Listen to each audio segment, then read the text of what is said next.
En direct du Festifastoche pour le Festifastoche, ça tombe bien, dis donc, le festival des alternatives, peut-être aussi des alternatives en Charente. Nous sommes maintenant avec André de Bouter, vous êtes le responsable de l'association qui s'appelle Maison de Paille. La Maison de Paille, rapprochez-vous de la bonnette. Oui, voilà, donc la Maison de Paille, effectivement. C'est une association, quelle est la structure de Il y a deux structures en réalité. Il y a une association, c'est une maison d'édition que j'ai montée en 2000, quand je suis arrivé en Charente pour monter ma maison en paille et de faire des formations.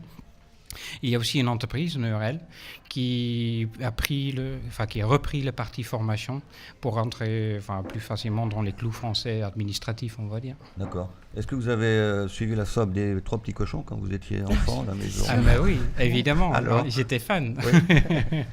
Voilà. Et donc c'est bien le premier qui a envie de faire aussi un petit peu la fête dans sa vie. Il veut pas que bosser comme le 3e petit cochon. Le plus paresseux. Simone, oui. Enfin, paresseux, c'est une lecture parmi d'autres. Mais la question qu'il faut se poser sur cette histoire, c'est quel est le vrai moral de cette histoire?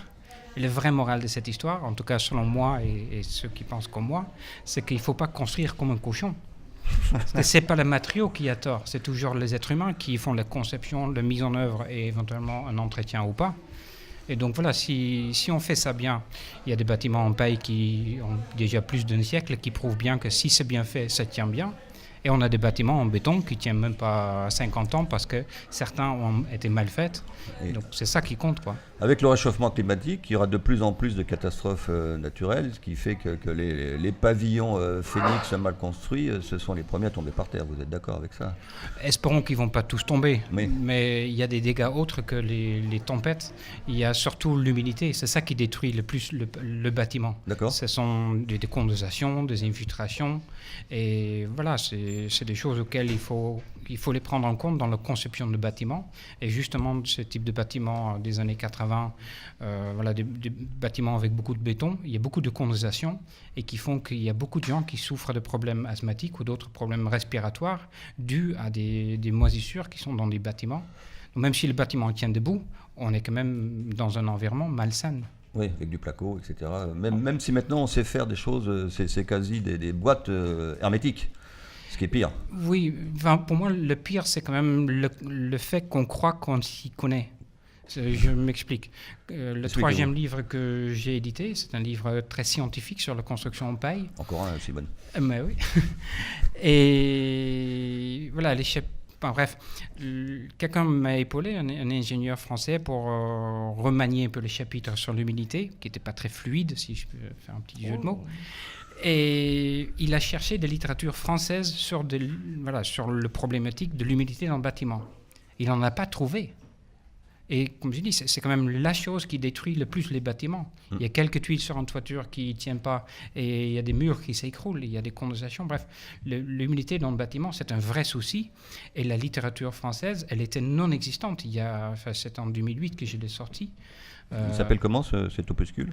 Le 3e livre s'appelle « Concevoir des bâtiments en bottes de paille ». Oui. C'est une traduction des recherches scientifiques qui étaient faites dans le monde entier sur la construction en paille. Alors, maison en paille, tout est en paille. Les murs, le toit? On peut isoler la toiture avec des bottes de paille. C'est principalement les murs dont on parle en général, mais on peut faire la toiture. Par contre, c'est un peu lourd comme isolant, donc il faudra mettre un petit peu plus de sous dans la charpente. Donc c'est pas pour plus d'épaisseur.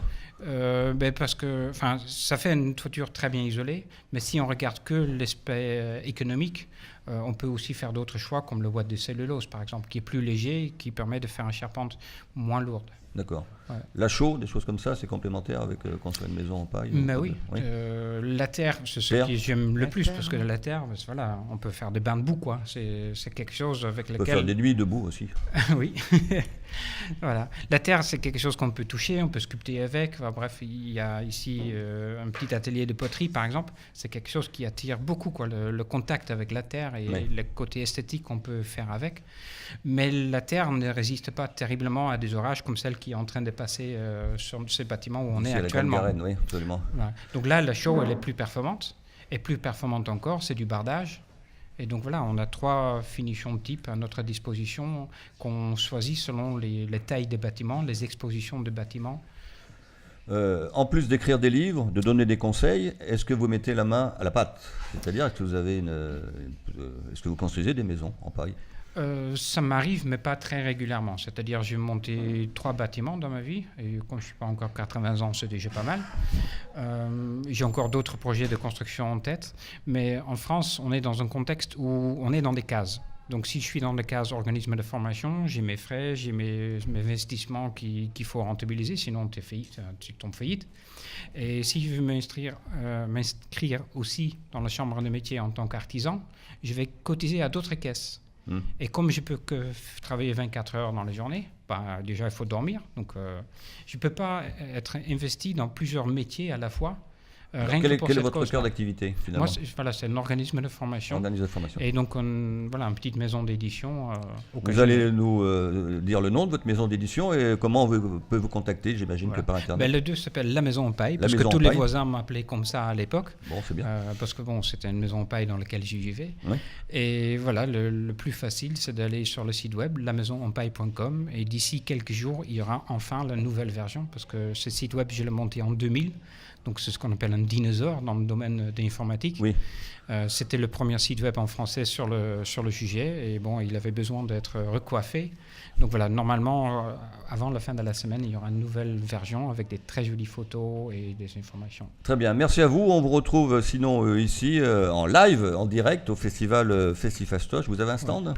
J'ai fait une conférence d'ici quelques minutes dans la grande salle. D'accord. Et si je peux rajouter une petite chose, si vous me permettez, c'est que je fais effectivement des formations pour devenir autonome à construire sa propre maison, ou aussi bien des professionnels, mais aussi sur des poêles de masse, des poêles qui sont maçonnés avec des briques réfractaires et qui ont une efficacité qui est 2 voire 3 fois plus élevée que n'importe quel poêle insert qu'on trouve en commerce, et qui ont des étiquettes qui sont affichées genre 70% de rendement.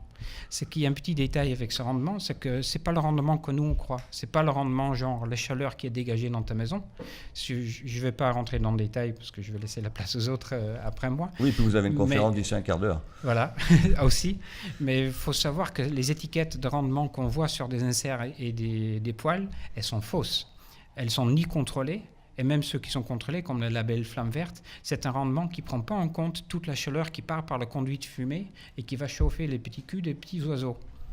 Et dans les poêles de masse, on arrive à rentabiliser vraiment 90% de toute la chaleur qui va non plus chauffer la maison par l'air chaud, qui est moins confortable, mais qui va la faire en rayonnement, qui est beaucoup plus confortable. Parfait. Plus de développement. Merci à vous, André de Bouter, de la Maison en Paille. Donc, plus de développement dans quelques minutes, ici au Festifastoche, avec un débat, enfin une conférence plutôt, qui s'appelle « Comment rendre nos bâtiments plus confortables, écologiques et abordables ». Merci à vous. Et abordables, effectivement. Abordables, oui. Merci. Merci. Merci à vous.